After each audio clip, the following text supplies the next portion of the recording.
Welcome guys to another episode with Antagonize slash the Doomed Hell. Today we're going to be talking about a top 10. Yes, a top 10 in 2019. I don't give a fuck. I'm not going to make a tier list. I'm not interested in tier lists. I'm interested in making a contentful video in a short period of time.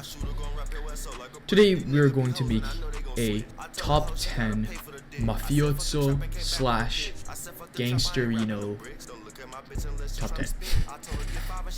So this is top 10 based off of the most ascended choices, and let's go. So in the number 10 list we have the Hummer H1. Now the Hummer H1 is an ultra gangster choice. It doesn't really have any alternative. A lot of these cars I've chosen have alternatives. This one just doesn't.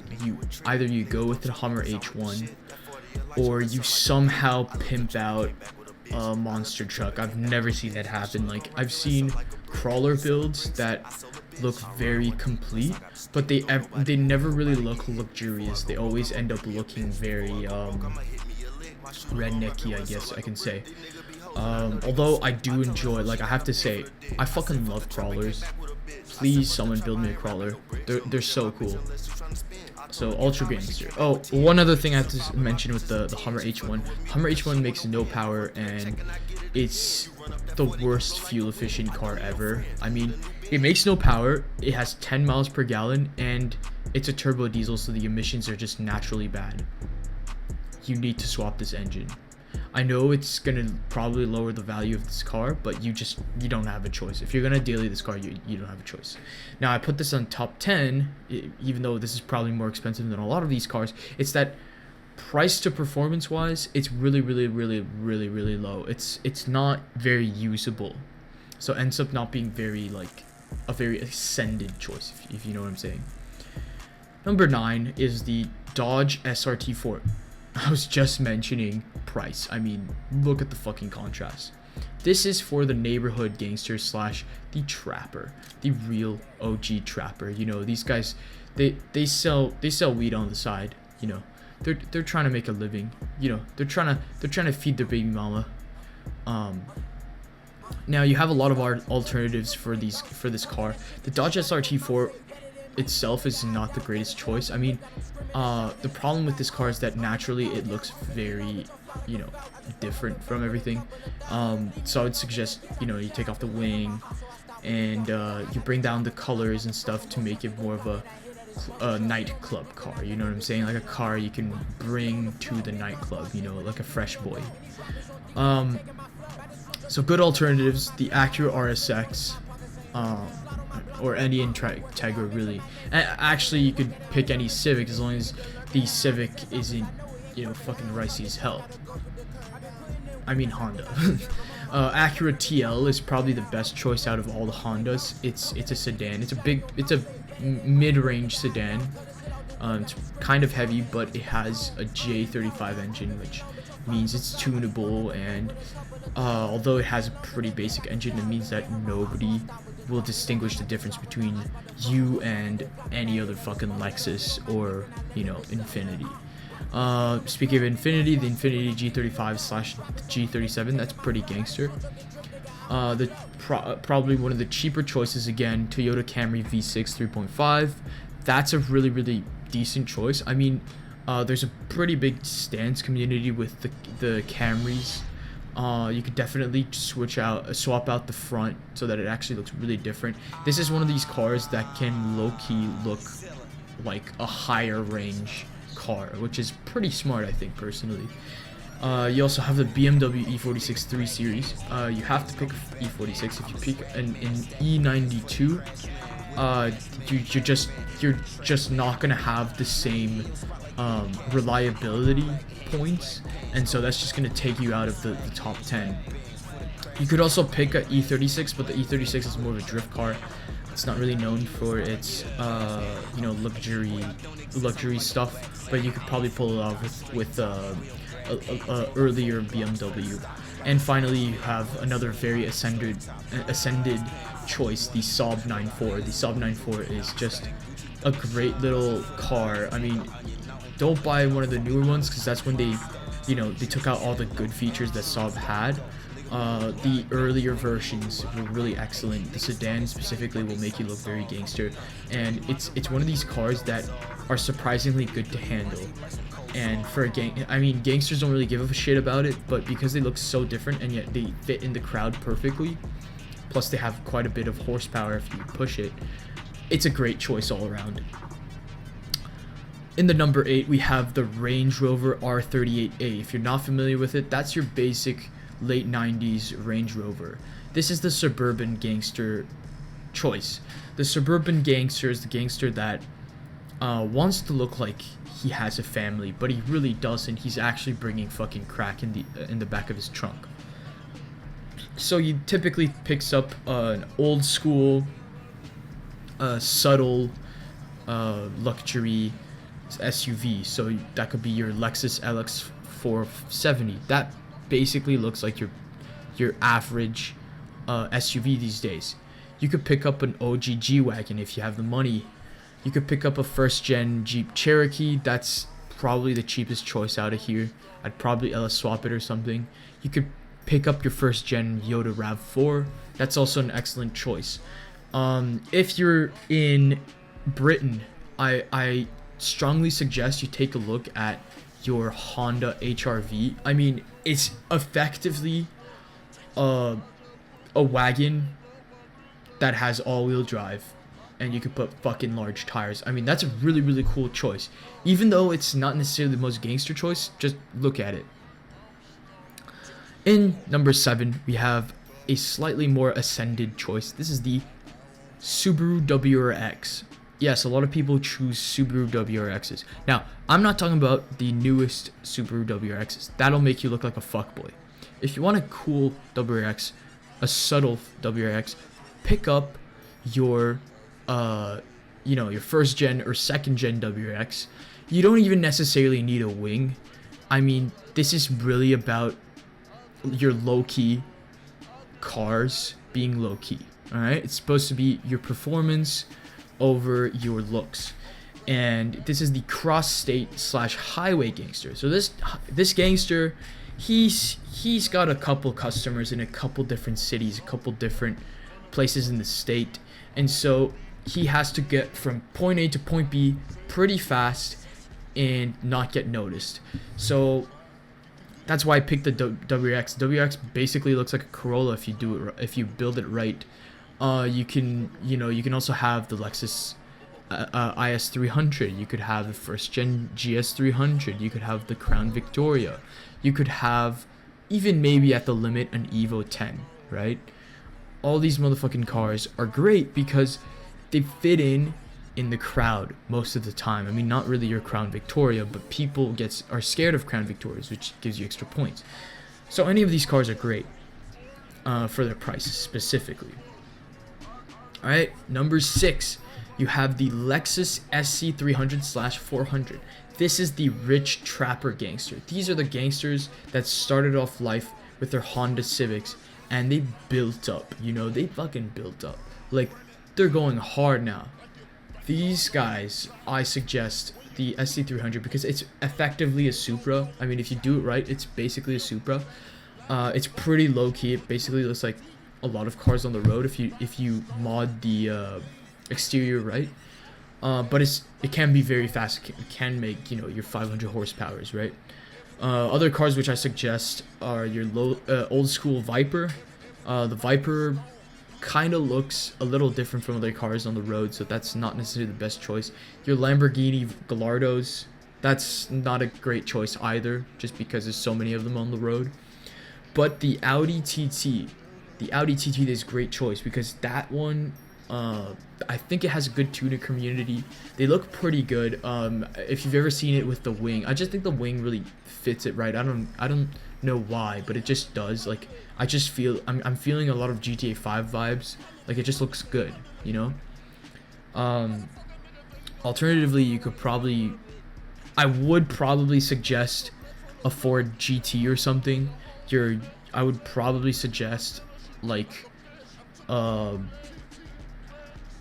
BMW 6 series or something, but these cars just don't fit the category right. They're gonna, you know, they're just not good, you know. Next is now we're at the top 5, the Lexus LS 400. This is where, so the top 5 now, these are the people that actually have money. You know, before that, you had people that were leasing, you know, people that financed their cars because they're fucking poor, people that had to build their cars themselves. The top 5 is really people that have made it. Like, they're literally just buying cars because they can, not because they have to. So your Lexus LS 400, that fits it under the stance gangster category. People that have made it, they have a shit ton of fucking money, and they want a sick motherfucking ride. Now, what you've probably noticed in my list is that I have not put any old school rides, like actually old school rides. Like, the most old school is like early 90s.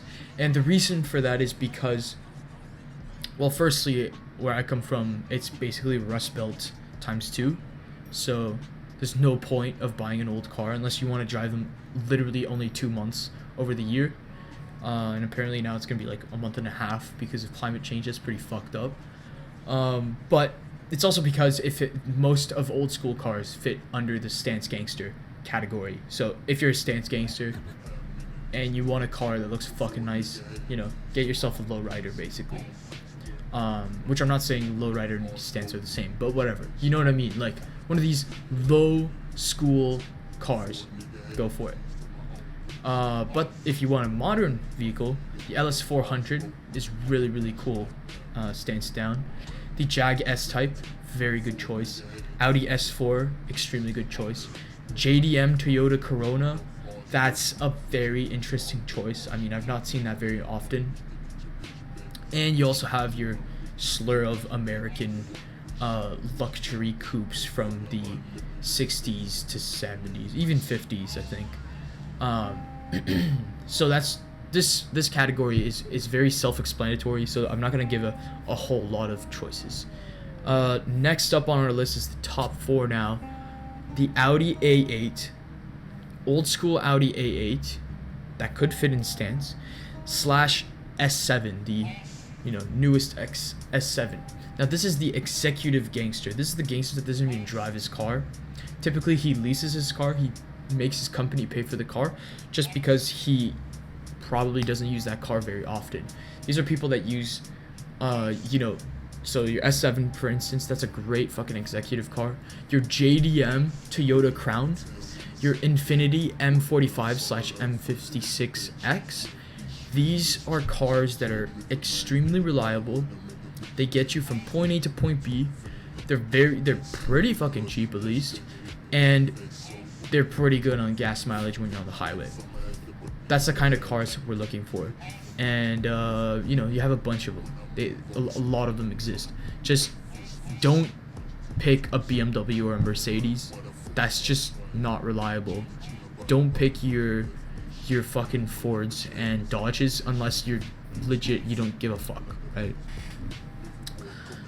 At the number 3, we have a Ferrari California T. Now this is the Trump Tower gangster. These are gangsters that are so fucking high up that they can afford to drive basically whatever the fuck they want at this point. So they kind of spend their money on like one summer car or two. So the California T is a great choice in that case. Other great choices are the Viper ACR. I'm specifically speaking of the 2016 to 2017 model. That's a great car. The C6.R. Now that's not a real car. Well, it's not a real drivable car that you can actually get. But I'm mostly speaking of like wide body C6s that make a shit ton of fucking horsepower. That's just gangster. Like, I know a lot of people won't say it is because it's just so popular. But if you do it right, if you put a really nice kit on the car, a kit that makes it look good, and it actually makes a lot of horsepower, it might actually work. You might actually look like a gangster. Your Lotus Evora GT, that's a great car. It's a mid-engined 400 horsepower, I think, and it's very reliable. You obviously have your Porsche 996 GT3. That's very well known in the Porsche community to be pretty reliable, and it just looks good. for the price. And of course, etc. There's a lot more vehicles in this range. To not put confusion to some of these cars, I'm gonna mention that these specific cars should mostly be luxurious. Like, these ones are very luxury based, right? And they typically don't really make much more than 600 horsepower. I know the Viper ACR is an exception. That's just because the Viper ACR is such, like, it's not that expensive for what it is, so I could just put it wherever, right? So that's why I put it there. Number 2 is a very quirky choice. This is the Praga R1R. What's it called? R1R road driven. So this is the gangster that is so motherfucking rich, and he's so, like, posh. He doesn't give a fuck about you. He's so bourgeois, that's the word, that he decides he was gonna drive a track day car every day of his life. Okay, the Praga R1R. If you've never seen it, it's a really good looking car that is literally only usable on the track, even though you could probably road legal it, and there's probably models that are road legal. It's effectively your Radical RXC, if you've ever seen that. You'd have the Expo. That's also a really good choice, but the Expo, I think, is one of the cheaper choices. The Lotus Exige S260, that's a great choice. Supercharged inline 4. You'd have your Lacoste 7. That's a homemade choice these days. And, you know, any other fucking car. These guys, they don't give a shit. They're done with life. They don't even care about security anymore because they know they've ascended. You know what I'm saying? And then finally, on the top one, you have a very classic choice, the Lamborghini Aventador. Now, I would probably put Diablo if Diablos that actually made a lot of horsepower weren't so rare. I'd probably put a Bugatti if Bugattis weren't so fucking ugly. Like, the only Bugatti that I actually think looks good is the EB110. Every other Bugatti that I've seen ever just doesn't age right with the looks, right? This is the supercar / I made it gangster. All right. Now, you have gangsters that are a little bit more cheeky with their choices. You know, they pick a Celine S7 TT. I mean, that's a great fucking choice. It's a car that has it uses a Windsor V8 out of a fucking Ford Mustang from the 90s, and it twin turbos it, and you can get a package which makes it do 1,000 horsepower. Like, you don't get more badass than that, right? You have the SSC Aero. That's another car based off of a Mustang V8. That one's pretty cool, but I don't know a lot about it, so I'm just gonna let it be that it's a Shelby.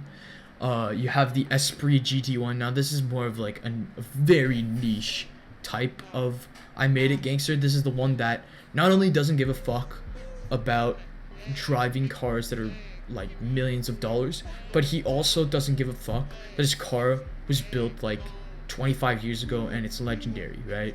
Esprit GT1, legendary motherfucking car. You have your now you have some of the more basic kinds of supercars. You have your Ferrari 599.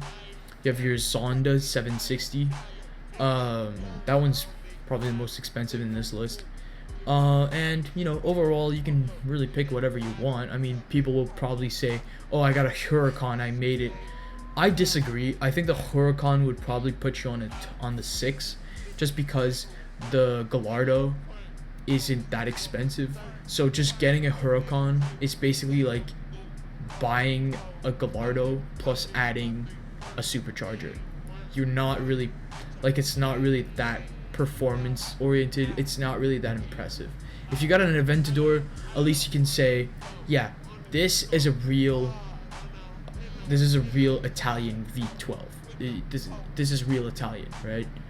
Your Gallardo, your Huracans, I just kind of look at them shamefully, because most of the time they're just leased by white guys and then they get tuned for no reason. It's kind of ugly, honestly. But yeah, that's the end of our list. 20 minutes in, I'm done. 10 fucking 2 minutes per top. Wow, that's annoying. But I think you understand my point. There's a lot of really good mafioso gangster cars and they're pretty cool. Honestly, a lot of the ones I've chosen, I think they're pretty cool. I think the only ones I'm missing are like the most basic of basics, right? Like your Rolls Royces and your Bentleys.